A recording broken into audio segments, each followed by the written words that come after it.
Text 29. My whole body is trembling and my hair is standing on end. My bow Gandhiva is slipping from my hand and my skin is burning. There are there are two kinds of trembling of the body and two kinds of standing of hair on end. Such phenomena occurs either in great spiritual elasticity or out of great fear under material conditions. There is no fear in trans, transcendental realization. Arjuna's symptoms in this situation are out of material fear, namely loss of life. This is evident from other symptoms also.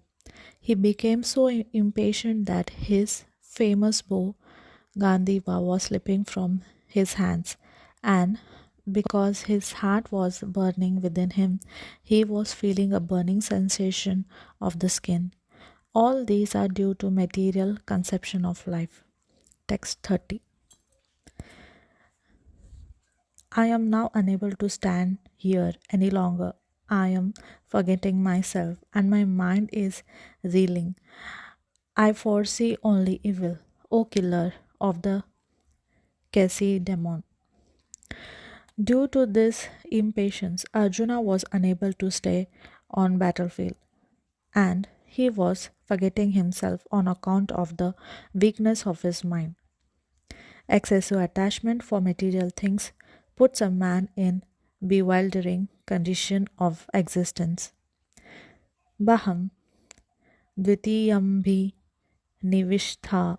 Such fearfulness and loss of material equilibrium takes place in persons who are too affected by material conditions. Arjuna envisioned only unhappiness in the battlefield. He would not be happy even by gaining victory over the woe. The word nimitha is significant. When a man sees only frustration in his expectations, he thinks, why am I here?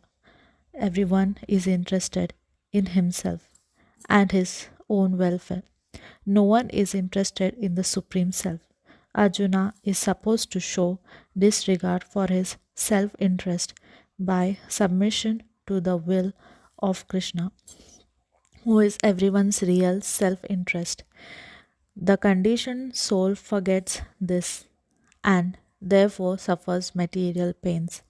Arjuna thought that his victory in the battle would only be the cause of lamentation of him. Text 31. I do not see how any good can come from killing my own kinsmen in this battle. Nor can I, nor my dear Krishna, desire any subsequent victory, kingdom, or happiness. Without knowing that one's self interest is in Vishnu or Krishna, conditioned souls are attached by bodily relationships, hoping to be happy in such situations. Under delusion, they forget that Krishna is also the cause of material happiness. Arjuna appears to have even forgotten the moral code for a Kshatriya.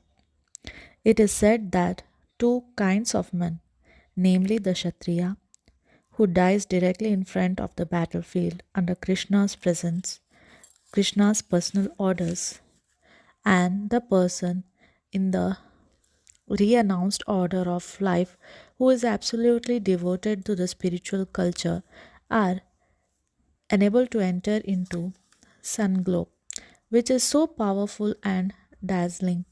Arjuna is reluctant even to kill his enemies, let alone his relatives. He thought that by killing his kinsmen there would be no happiness in his life, and therefore he was not willing to fight. Just as a person who does not feel hunger is not inclined to cook, he has now decided to go into the forest and live a secluded life in frustration. But as a Kshatriya, he requires a kingdom for his subsistence. Because the Kshatriyas cannot engage themselves in any other occupation. But Arjuna had no kingdom. Arjuna's sole opportunity for gaining a kingdom lay in fighting with his cousins and brothers and reclaiming the kingdom inherited from his father, which he does not like to do. Therefore, he considers himself fit to go to the forest to live a secluded life of frustration. Text 32 to 35. O Govinda, of what avail to us are kingdoms, happiness, or even life itself, when all of these, from whom we may desire them, are now arrayed in this battlefield? O Madhusudana, when teachers, fathers, sons, grandfathers, material uncles, father in law, grandsons, brother in law, and all relatives are ready to give up their lives and properties and are standing before me, then why should I wish to kill them, though I may survive? O manager of all creatures, I am not prepared to fight with them, even in the exchange of the three worlds, yet alone this earth, let alone this earth. Arjuna has addressed Lord Krishna as Govinda because Krishna is the object of all pleasures for cows and the senses. By using this significant word, Arjuna indicates what will satisfy his senses, although Govinda is not meant for satisfying our senses. If we try to satisfy the senses of Govinda, then automatically our own senses are satisfied. Materially, everyone wants to satisfy his senses, and he wants God to be the order supplier for such,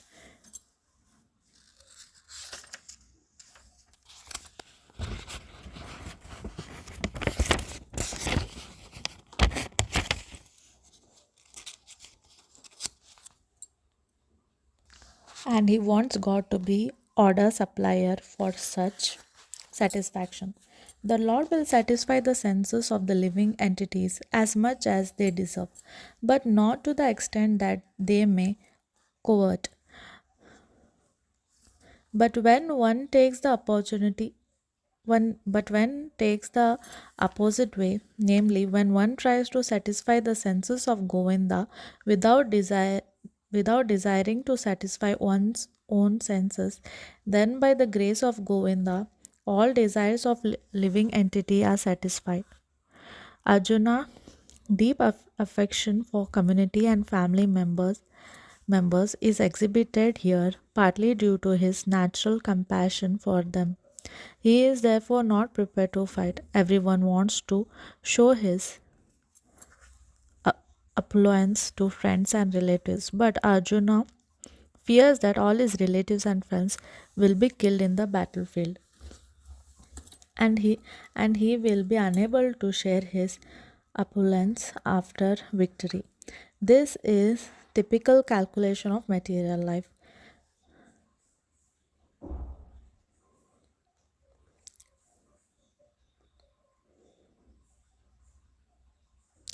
The life is, however, different. Since a devotee wants to satisfy the desires of the Lord, he can, Lord willing, accepts all kinds of affluence for the service of the Lord. And if the Lord is not willing, he should not accept a farthering. Arjuna did not want to kill his relatives, and if there were any need to kill them, he desired that Krishna kill them personally. At this point, he did not know that Krishna had already killed them before their coming to the battlefield, and that he was only to become an instrument for Krishna. This fact is disclosed in the following chapter. As a natural devotee of the Lord, Arjuna did not like to retaliate against his miscreants, cousins, and brothers. But he was the Lord's plan that they should all be killed. The devotee of the Lord does not retaliate against the wrongdoer, but the Lord does not tolerate any mischief done to the devotee by the miscreants. The Lord can excuse a person on his own account, but he excuses no one who has done harm to his devotee. Therefore, the Lord was determined to kill the miscreants, although Arjuna wanted to excuse them. Sin, sin will overcome us if we slay such aggressors. Therefore, it is not proper for us to kill the sons of Dhritarashtra and our friends. What should we gain, O Krishna, husband of goddess of fortune, and how could we be happy by killing our own kinsmen? According to Vedic injunctions, there are six kind of aggressor, aggressors: a, a poison giver, two, one who sets fire to the house, 3. One who attacks with deadly weapons. 4. One who plunders riches. 1 who occupies another's land. 6. One who kidnaps a wife. Such aggressors are at once be killed, and no sin is incurred by killing such aggressors. Such killing of aggressors is quite benefiting for any ordinary man. But Arjuna was not an ordinary person. He was saintly by character, and therefore he wanted to deal with them in saintliness. This kind of saintliness, however, is not for Kshatriya. Although a responsible man in the administration of the state is required to be saintly, he should not be cowardly. For example, Lord Rama was so saintly that people were anxious to live in his kingdom, Rama Rajya. But Lord Rama never showed any cowardice. Ravana was an aggressor against Rama because he kidnapped Rama's wife Sita. But Lord Rama gave him sufficient lessons, unparalleled in the history of the world. In Arjuna's case, however, one should consider the special type of aggressors, namely his own grandfather, own teacher, friends, sons, grandsons, etc. Because of them, Arjuna thought that he should not take the severe steps unnecessary against ordinary aggressors. Besides that, saintly persons are advised to forgive.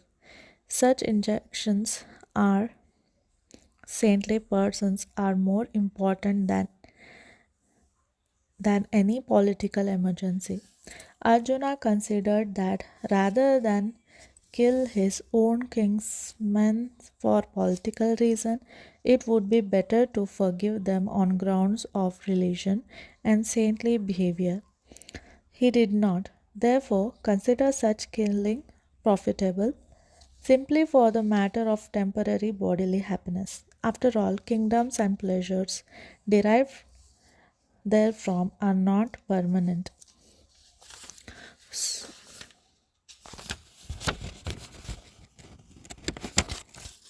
So, why should he risk his life and eternal salvation by killing his own kinsmen?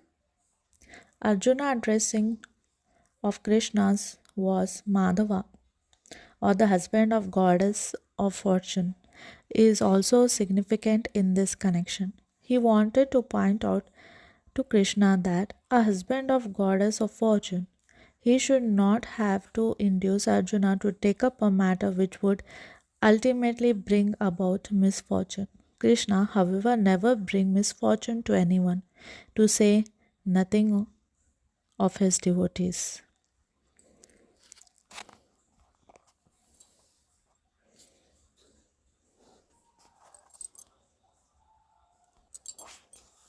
O Janardana, although these men overtaken by greed say no fault in killing one's family or quarreling with friends, why should we?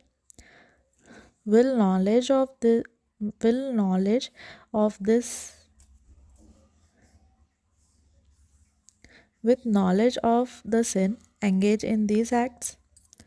A Kshatriya is not supposed to refuse to battle or gamble when he is so invited by some rival party. Under such obligation, Arjuna could not refuse to fight because he was challenged by the party of Duryodhana. In this connection, Arjuna considered that the other party might be blind to the effect of such a challenge. Arjuna, however, could see the evil consequences and could not accept the challenge. Obligation is actually binding when the effect is good, but when the effect is otherwise, then no one can be bound. Considering all these pros and cons, Arjuna decided not to fight. Thank you.